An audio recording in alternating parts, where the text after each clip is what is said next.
hal itulah yang membuat komunikasi pemasaran ini memang sangat dibutuhkan, baik dari bisnis pada umumnya dan juga utamanya dari bisnis retail ini di Indogrosir. Oke, jadi Itu sih.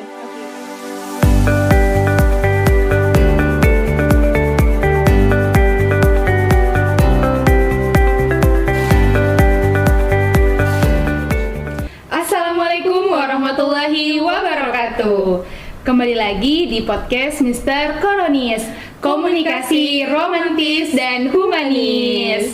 Oke, halo sobat komunikasi. Nah, di episode kali ini kita akan melakukan sharing session bersama mahasiswa, dan pembahasan kali ini tuh terkait hal yang mungkin sangat digemari sama teman-teman mahasiswa nih khususnya, karena hal ini tuh menjadi teman dalam semester akhirnya sampai menuju gelar sarjana. Mungkin tidak asing lagi, kita akan membahas mengenai skripsi. Oke teman-teman, jadi sebelum masuk ke pembahasan skripsi ini, kita akan berkenalan diri dulu tentunya supaya teman-teman tahu nih nama aku sebagai host dan narasumber cantik kita. Oke, perkenalkan, nama saya Andesya Syahrani, akrab dipanggil Sasa, dan narasumbernya. Halo teman-teman, perkenalkan nama saya Nila Yanti, akrab disapa Nila. Saya merupakan salah satu mahasiswa UI Nalodin Makassar, Prodi Ilmu Komunikasi. Oke, halo Kanila. Halo, Sasa. Jadi teman-teman, Kanila ini salah satu mahasiswi Prodi Ilmu Komunikasi yang alhamdulillah sudah menyelesaikan studinya baru-baru kemarin. Congrats ya Kanila, selamat SIKOM, semoga berkah gelarnya. Jadi gini Kanila, jadi kita akan membahas terkait skripsi yang betul-betul baru Kanila tamatkan kemarin. Jadi mungkin bisa cerita dulu ke teman-teman semua pengalaman kerja skripsinya Kanila itu seperti apa? Coba diceritakan. Oke, terima kasih ya Sasa. Oke, teman-teman, saya ingin spill dikit nih sebelum saya sampaikan terkait dengan gimana pengerjaan skripsi kemarin. Jadi judul skripsi saya itu terkait dengan implementasi strategi aktivasi merek dalam komunikasi pemasaran. Jadi ini membahas terkait dengan bagaimana komunikasi pemasaran itu diimplementasikan dalam salah satu perusahaan, tepatnya bisnis retail, yakni PT Indogrosir Makassar. Jadi memang itu membahas terkait bagaimana cara-cara juga strategi-strategi yang diimplementasikan perusahaan itu, khususnya di Indogrosir, dalam mempublish ataupun meningkatkan penjualan mereka. Gitu sih ya. Wah, menarik teman-teman. Jadi komunikasi pemasaran tentunya menjadi salah satu bidang dalam komunikasi yang tentunya dipelajari ya semasa kuliah Kanila.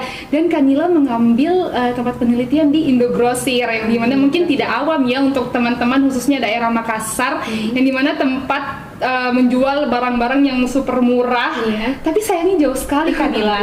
Jauh banget tempat penelitiannya. Di mana Kanila itu? Iya. Jadi kemarin sekarang seberapa jauhnya? Boleh oke. Kalau secara geografis nih nggak selesai, karena kan pasti dilihat dari berbagai aspek. Tapi salah satunya kemarin karena alhamdulillahnya rumah kak saudara dekat-dekat dari situ. Jadi selain dari ketertarikan saya tentunya untuk mengambil dari sisi marketing PT Indogrosir itu sendiri, juga kemudahan dari segi geografis. Jadi saya meneliti di sana dan cukup dekat, makanya saya juga mendapatkan kemudahan dari segi penelitian itu sendiri. Gitu sih. Jadi di Sudiang ya Kanila, kalau saya Indogrosir Daya, Perdaya ya Daya. Jadi kalau misalnya kita ini yang betul home base di Makassar, kalau Daya sama Makassar itu udah beda planet ya dari Makassar. Jadi udah kejauhan banget dari tempat kita nih. Oke Kanila, jadi tertarik mengenai komunikasi pemasaran. Mungkin kalau dari mahasiswa ilmu komunikasi mempelajari tentang komunikasi pemasaran, mungkin sudah tidak awam dengan hal itu, tapi mungkin bisa dong dijelasin ke sobat komunikasi, khususnya penonton dari podcast Mr. Koronis, itu seperti apa itu komunikasi pemasaran? Boleh. Jadi secara gampangnya dulu nih teman-teman, kalau kita berbicara terkait dengan komunikasi pemasaran, bisa dikatakan bahwa itu nyawanya dari sebuah perusahaan mungkin, ataupun dari sebuah produk yang berusaha untuk dibangun brandingnya. Nah, jadi dari komunikasi pemasaran itu sendiri Kak Sasa, mungkin saya juga berpatokan dari beberapa teori, salah satunya Kotler and Keller yang menyampaikan bahwa komunikasi pemasaran itu sebagai proses menginformasikan ataupun membuat konsumen ataupun calon konsumen agar tertarik ataupun agar mereka mengetahui informasi-informasi dan juga bisa loyal. Jadi tujuan utamanya dari segi pemasaran itu agar konsumen bisa loyal kepada produk yang dikeluarkan oleh perusahaan. Jadi lebih ke menginformasikan dan juga membuat tertarik sih, gitu sih. Kalau komunikasi pemasaran. Oke. Jadi ini komunikasi pemasaran ini mungkin secara general itu bagaimana pihak perusahaan ini bisa membuat konsumen itu loyal ya terhadap perusahaannya, produk yang dikeluarkan oleh perusahaan itu. Iya, betul. Oke, dalam komunikasi pemasaran kan mungkin tidak sesederhana itu ya Kanila. Mungkin dari teori yang Kanila pelajarin, terus dari hal-hal yang diteliti mengenai komunikasi pemasaran, sebenarnya ada hal penting apa saja yang mungkin harus diketahui dari komunikasi pemasaran itu? Karena kan seperti Kanila bilang tadi, di sini sebenarnya pentingnya tuh loyalitas pelanggan terhadap suatu produk dari perusahaan. Berarti hal untuk misalnya dari segi perkenalannya itu memang sepenting itukah dalam pemasaran atau seperti apa? Oke.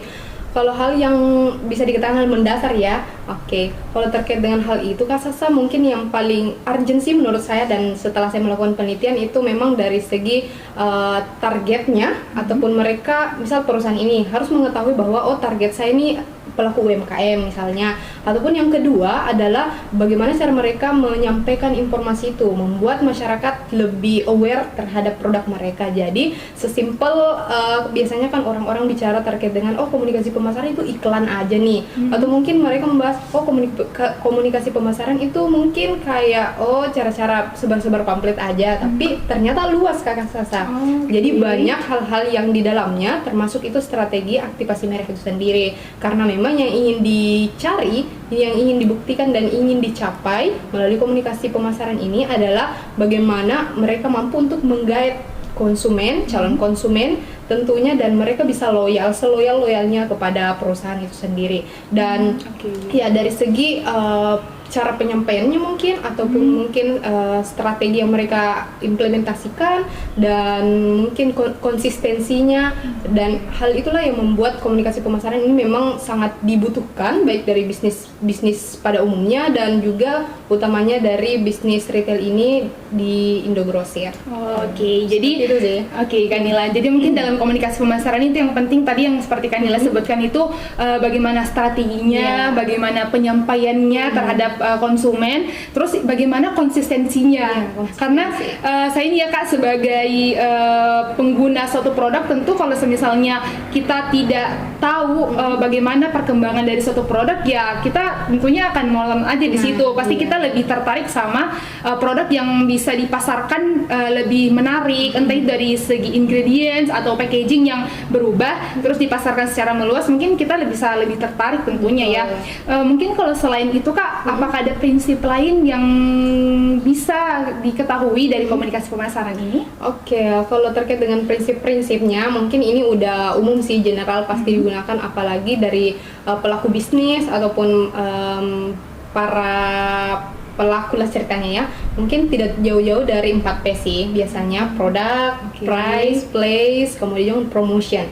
Tapi yang jadi fokus skripsi saya nih lebih ke bagaimana promotionnya. Jadi cara PT Indogrosir ini mempromosikan merek mereka, mempromosikan produk-produk mereka, mempromosikan hal-hal yang membuat konsumen mereka tetap loyal, tetap bertahan ataupun konsisten, apalagi di era sekarang banyak pesaing bisnis retail lainnya yang tentunya ini menjadi salah satu tantangan khususnya dari Indogrosir itu sendiri.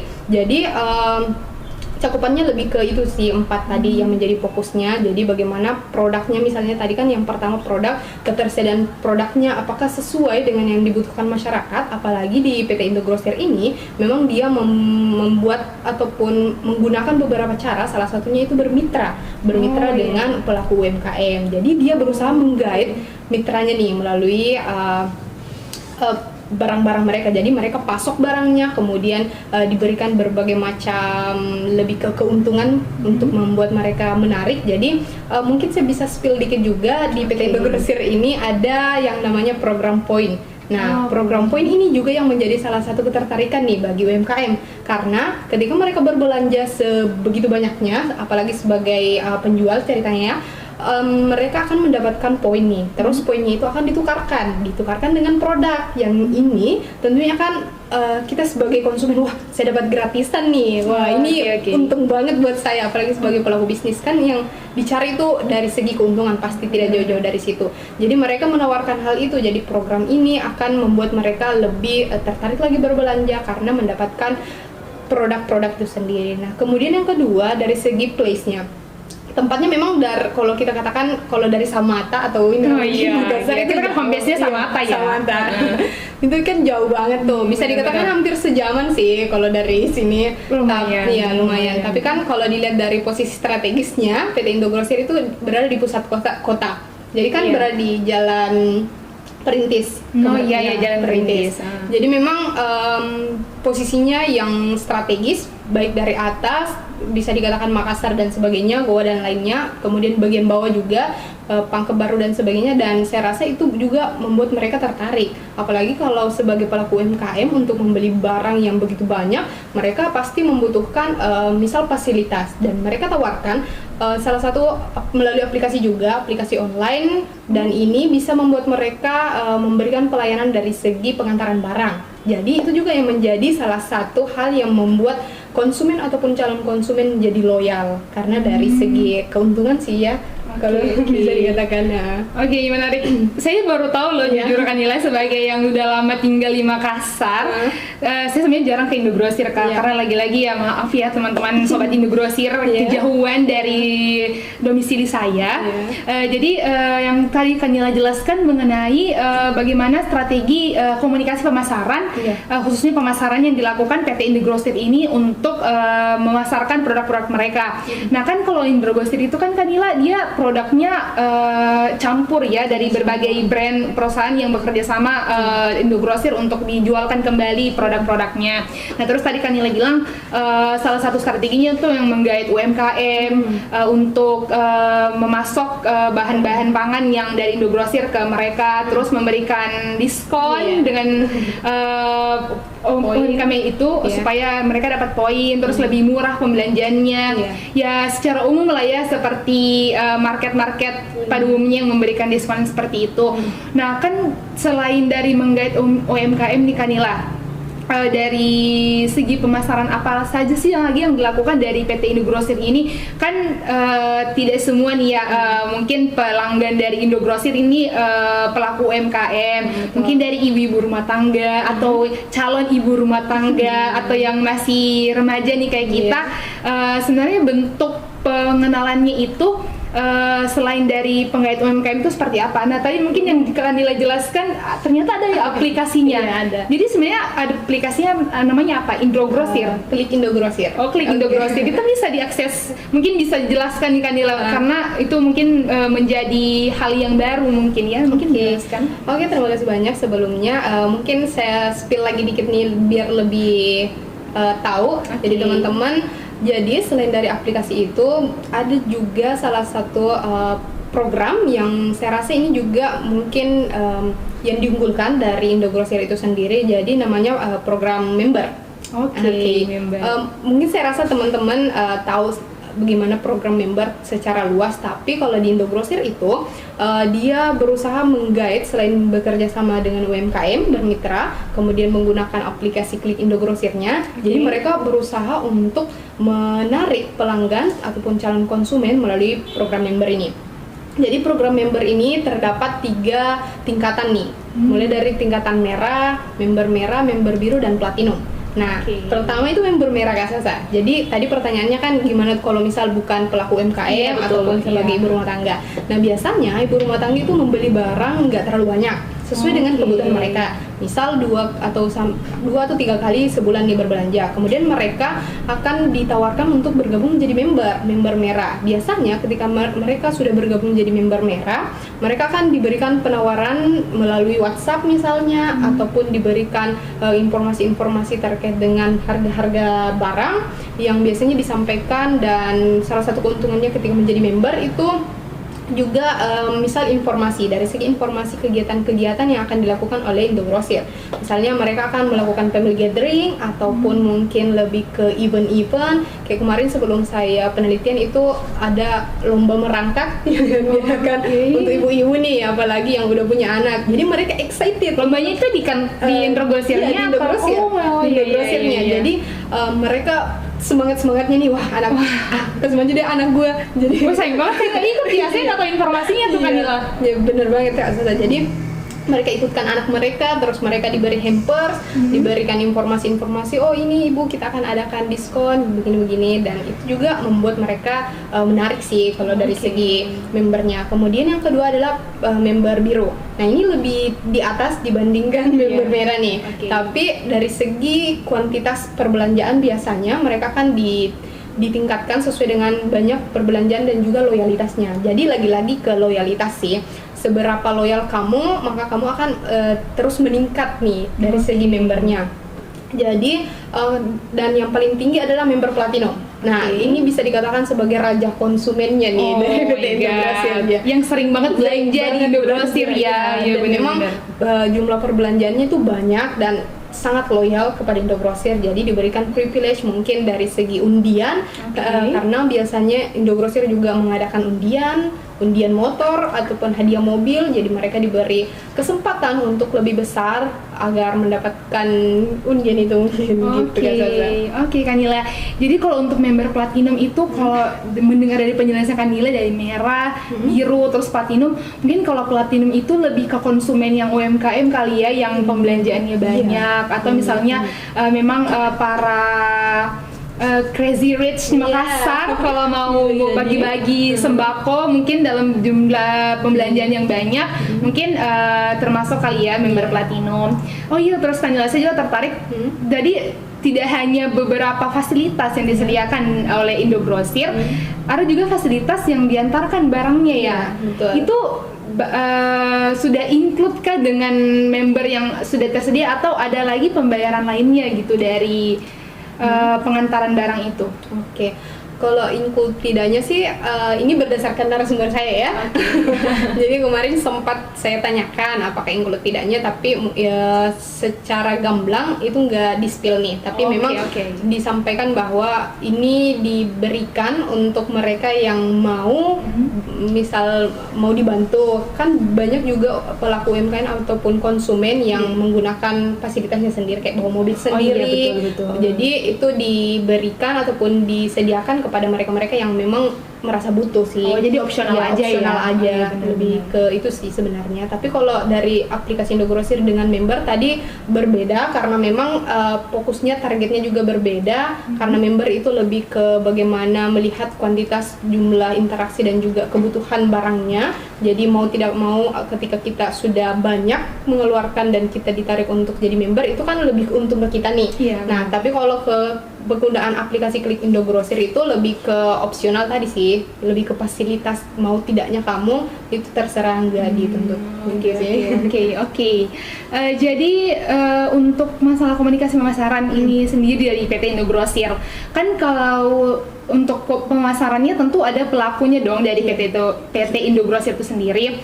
Mungkin sales, ada ya salesnya memang yang bagi-bagi brosur mungkin atau gitu, atau siapa sih itu kayak pelaku pemasaran dari PT Indogrosir itu? Oke, untuk pelakunya sendiri sih lebih ke, kemarin kan saya wawancarai narasumbernya, salah satunya itu sebagai service junior manager. Jadi dia sempat sampaikan bahwa memang untuk beda-beda kan dari beberapa cara promosi, mulai misalnya dari promosi media sosial, itu memang diberikan penanggung jawab tersendiri. Jadi mereka mungkin lebih mengolah bagaimana konten-konten untuk mempublish informasi terkait diskon, dan kemudian juga dari service junior manager yang saya wawancara itu juga memiliki tanggung jawab yang berbeda. Mungkin mereka lebih ke mengevaluasi pegawainya begitu.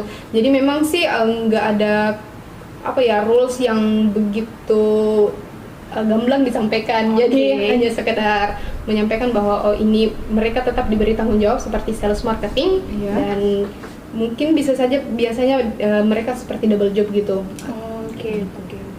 Nah, Kanila, dari masih konteks pemasaran nih. Jadi supaya teman-teman ini bisa lebih jelas paham. Jadi secara garis besar ini komunikasi pemasaran itu lebih mengutamakan ke bagaimana loyalitasnya dibanding ke seberapa banyak pembelanjaan yang dilakukan atau seperti apa nih Kanila? Oke, kalau komunikasi pemasaran kan tadi bagaimana sebenarnya sih gimana cara prosesnya. Proses biar produsen ataupun calon konsumen ya itu bisa loyal. Namun dari situ komunikasi pemasaran lebih menjelaskan lagi cara-cara yang membuat mereka tertarik. Mungkin dari segi strateginya tadi ataupun mungkin dari penyampaian informasi atau dari berbagai hal yang bisa dikatakan sebagai cara-caranya lah ceritanya untuk menentukan lagi dan menarik pelanggan. Jadi seperti itu ya. Nah, terkait dari era sekarang nih, era digital yang betul-betul sudah canggih, yang kita bisa mengakses sosial media kapan saja dan di mana saja. Tentu saya rasa hal itu pasti dilirik ya dengan tim marketing dari tim PT Indogrosir itu sendiri. Dan itu pasti relevansi dengan era digital sekarang. Nah, mungkin Kanila bisa membagi cerita nih dari hasil penelitiannya bagaimana sebenarnya PT Indogrosir ini bisa berkembang dan masuk ke ranah era digital itu untuk melakukan komunikasi pemasaran mereka. Berbicara era digital, nah salah satu juga kemarin yang membuat saya tertarik karena sempat ada konten bisa dikatakan lucu sih, karena memang konsepnya dia seperti apa ya, memparodikan. Jadi dia buat konten terus memparodikan seolah-olah dia tertinggal misalnya ataupun konten-konten lucu lainnya yang sedang viral, kemudian itu dijadikan sebagai media untuk menyampaikan diskon-diskon. Nah, jadi salah satu yang membuat saya kemarin tertarik karena memang dari segi kontennya. Jadi pas saya lihat, oh ini menarik nih. Kenapa tiba-tiba menarik? Karena dari konten lucu tiba-tiba di-spill-in harga yang pada awalnya saya nggak expect, oh ini untuk promosi ternyata.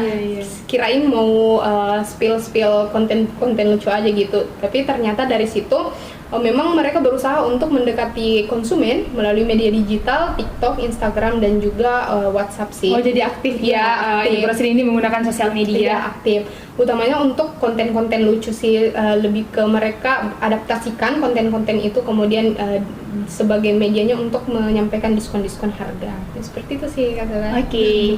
Jadi tidak jauh berbeda ya dengan market lainnya. Memang PT Indogrosir ini tetap aware dengan kondisi sekarang yang betul-betul paham dan relevan gitu dengan era digital, yang apalagi kita ini kaum milenial ataupun kaum Gen Z ya. Kita kaum Gen Z ya, kalau milenial yang lain memang butuh sesuatu yang mudah untuk dijangkau, karena kan lagi-lagi karena mungkin tempatnya tidak bisa dijangkau secara langsung, jadi kita bisa berbelanja lewat aplikasi yang disediakan oleh PT Indogrosir. Dengan konten-konten menariknya, karena tanpa konten pun sebenarnya kita tahu karena sudah terpatri di kepala kalau Indogrosir itu salah satu market yang murah-murah barang-barangnya. Jadi ditambah lagi dengan pemasarannya yang menarik pelanggan supaya lebih sering berbelanja di PT Indogrosir, itu mungkin jadi strategi pemasaran yang dilakukan ya Kak. Mungkin menurut Kanila nih, dari yang Kanila pelajarin mengenai komunikasi pemasaran, karena kan mungkin Kanila sebagai mahasiswa ilmu komunikasi tentu dong belajar tentang komunikasi pemasaran yang pasti langsung diangkat jadi topik skripsinya, sudah relevan tidak dari apa yang Kanila pelajarin, atau mungkin ada hal yang beda dari yang Kanila pelajarin terus ternyata pada saat di lapangan lihat langsung ke perusahaan yang menerapkan pemasaran itu, atau ada hal yang berbeda semacamnya? Berbicara relevansi tidaknya itu saya rasa mereka berusaha untuk merelevankan karena mereka mengadaptasi melalui media digital tentunya. Dan kalaupun dikatakan sebagai bentuk usaha, ya saya rasa itu sudah menjadi kemajuan tersendiri sih, walaupun memang dari bisnis retail lainnya juga berusaha untuk mengadaptasi tersebut. Tapi pada umumnya kita lihat juga dari bagaimana media dalam sebuah komunikasi pemasaran itu dibutuhkan sebagai hal yang membuat konsumen misalnya tertarik. Dan saya rasa setelah saya melakukan penelitian itu mereka berusaha tadi menyentuh pelanggan, membuat pelanggan lebih aware lagi terhadap produk-produknya itu melalui media-media sosial gitu sih. Dan juga berusaha untuk menarik utamanya bagi UMKM dengan mengadakan berbagai kegiatan event-event, dan salah satunya yang membuat mereka sangat excited misalnya dengan membuat perlombaan-perlombaan yang bisa diadakan dan membuat mereka mendapatkan hampers ataupun hadiah yang tentunya lebih menarik. Dan saya rasa itu kalau kita katakan dari sisi komunikasi pemasarannya, karena memang fokusnya komunikasi pemasaran kan melihat bagaimana prosesnya nih, proses menyampaikan informasinya, proses konsistensinya, kemudian juga bagaimana ketertarikan dan juga interaksi antara brand dengan merek. Jadi memang itu yang berusaha untuk diciptakan, dan relevansinya saya rasa memang udah relevan. Nah, Kanila, wah kalau mendengar jawabannya Kanila ini udah benar-benar pakar komunikasi pemasaran banget ya. Jadi dia bisa mengangkat komunikasi pemasaran ini menjadi judul skripsi yang betul-betul dikaji dari awal sampai selesai, sampai bisa bergelar sarjana nih. Keren banget Kanila. Tapi dari jawaban Kanila yang mungkin alhamdulillah dimudahkan dalam penelitiannya sehingga bisa mendapat informasi yang lumayan banyak dari PT Indogrosir ini, tentunya saya meng-highlight bahwa dari pihak PT Indogrosir itu cukup terbuka ya Kanila untuk masalah pemasaran ya, walaupun tidak secara langsung membeberkan bagaimana sebenarnya rahasia dari pemasaran itu, tapi mereka berusaha untuk memberitahukan bagaimana sebenarnya komunikasi pemasaran yang mereka lakukan dan strategis untuk menggait para pelanggan atau konsumen mereka. Tapi dari kemudahan yang kakak jelaskan, ada nggak sih hambatan dari proses penelitian Kanila dan penyusunan skripsi ini? Karena kan dari cerita Kanila yang betul-betul muda, terus dari komunikasi panasnya betul-betul lengkap, terus secara terinci itu dijelaskan sama Kanila. Mungkin bisa berbagi apa sebenarnya mungkin ada hambatan atau kesusahan gitu dalam melakukan penelitian ini. Oke. Kalau terkait dengan hambatan pasti nggak jauh-jauh sih, pasti ada. Apalagi pasti kita sebagai mahasiswa akhir nih, banyak pikiran, terus struggle banget, terus diwajibkan lah ceritanya untuk melakukan penelitian yang saya lakukan hampir cukup lama. Dan struggle saya itu biasanya lebih ke ini, ketika saya mau wawancarai narasumber saya, kan selain dari saya wawancarai service junior manajernya, saya juga butuh informasi dari segi konsumennya. Jadi kehambatan saya ketika saya melakukan wawancara ke konsumen saya, kan saya perlu melakukan pendekatan terlebih dahulu. Betul. Apalagi ketika mereka sedang memprepare barangnya ataupun sedang berbelanja. Jadi saya harus melihat situasi bagaimana mereka luas bercerita tentang Indogrosir itu sendiri, sehingga dari situ juga saya harus melihat kondisi si pelanggan nih, si konsumen. Apakah mereka bisa saya wawancarai, apakah mereka bisa terbuka kepada saya untuk menyampaikan informasi-informasi terkait dengan PT Indogrosir itu sendiri. Dan kemarin sempat juga salah satu narasumber saya menyampaikan, tapi ini sebagai bentuk harapan sih ke depannya dari segi fasilitas. Jadi Indogrosir, mohon maaf, ini sebagai duluan ya, takut banget dibenet. Mohon maaf dulu. Jadi salah satu harapannya itu mungkin dari segi fasilitas sih, karena kalau kita sebagai masyarakat Makassar nih, khususnya di Sulawesi Selatan yang lumayan panas, jadi dari segi mungkin AC-nya boleh ditambah kayak gitu sih, lebih agak gerah agak gerah ketika mereka sudah berbelanja, kemudian packing barangnya, dan itu membuat mereka agak sensitif. Jadi ya lebih ke kondisinya sih sebenarnya hambatan-hambatan narasumber saya. Jadi ada beberapa hambatan yang tentunya pasti didapatkan oleh Kanila Yanti. Mungkin sebagai penutup Kanila Yanti bisa sampaikan sama teman-teman dari penelitian ini, kan tentu kita nggak jauh-jauh dari skripsi ya, pembahasan skripsi.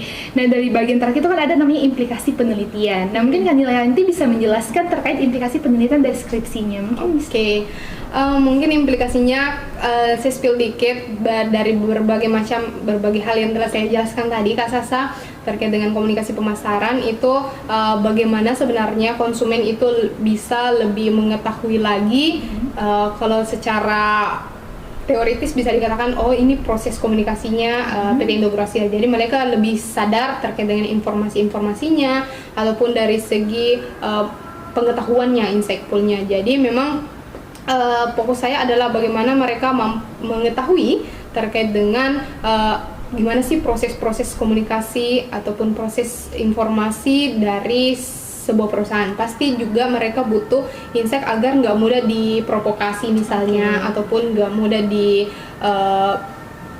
apa ya ceritanya, diarahkan begitu. Jadi ketika mereka punya pengetahuan terkait dengan ini ternyata bentuk komunikasi nih, ini bentuk strategi dari sebuah perusahaan, jadi nggak serta-merta mereka mengikut. Betul. Iya kan kadang kalau misalnya daerah sekarang ada apa-apa langsung ikut aja gitu. Iya betul. Jadi dari sisi informasinya sih lebih ke insightful masyarakat. Oke, terima kasih Kanila. Jadi mungkin komunikasi pemeriksaan ini semuanya kalau dari penjelasan Kanila mungkin mudah-mudah saja dipahami, tapi kalau kita dari bidang ilmu komunikasi mungkin cukup kompleks ya, karena tidak semudah itu teman-teman. Tadi yang Kanila jelaskan tentunya ada strategi komunikasi pemasaran yang harus dirancang, ada bagaimana caranya penyampaian komunikasi pemasaran itu, terus yang paling penting konsistensi. Iya benar banget, karena kalau kita tidak konsistensi terhadap suatu hal, apalagi dalam pemasaran, ya bisa jadi pelanggan kita bisa lari dong ya Kanila. Betul banget. Jadi ya kalian yang mungkin tertarik untuk meneliti komunikasi pemasaran, mungkin bisa berguru dengan Kanila, membaca buku-buku tentang komunikasi pemasaran ya Kanila. Oke, jadi mungkin terakhir Kanila bisa ada pesan dan kesan gitu untuk sobat komunikasi, khususnya pemirsa Mr. Koronis. Oke, terkait pesan dan yang ingin saya sampaikan mungkin ya Kak Sasa, untuk para penonton Mr. Koronis, kita harus banyak-banyak lebih aware sih sebenarnya, melihat bagaimana kondisi sekarang dari banyaknya pesaing bisnis retail dan juga kebutuhan kita. Tentunya yang dibutuhkan adalah bagaimana kita mengetahui hal-hal tersebut sehingga nggak mudah diprovokasi ataupun kita nggak mudah mengikut. Jadi perlu nih sebagai referensi agar teman-teman misal ingin berbelanja di sebuah perusahaan, terus teman-teman bisa mengetahui terlebih dahulu bahwa ini kelebihan dari sebuah perusahaan itu sendiri. Dan untuk teman-teman mahasiswa jangan lupa di subscribe dan juga jangan lupa tonton semua dari channel Mr. Koronis, karena memang sangat insightful apalagi terkait dengan komunikasi sih. Oke, terima kasih Kanila Yanti. Jadi teman-teman, itulah tadi sharing session yang dilakukan terkait pembahasan skripsi. Semoga teman-teman semua aware dan bisa paham ya dari penjelasan keren Kanila Yanti ini. Dan jangan lupa selalu saksikan konten-konten menarik dari Mr. Koronis, komunikasi romantis dan humanis. Wassalamualaikum warahmatullahi wabarakatuh. Terima kasih. Mr. Koronis. Ya.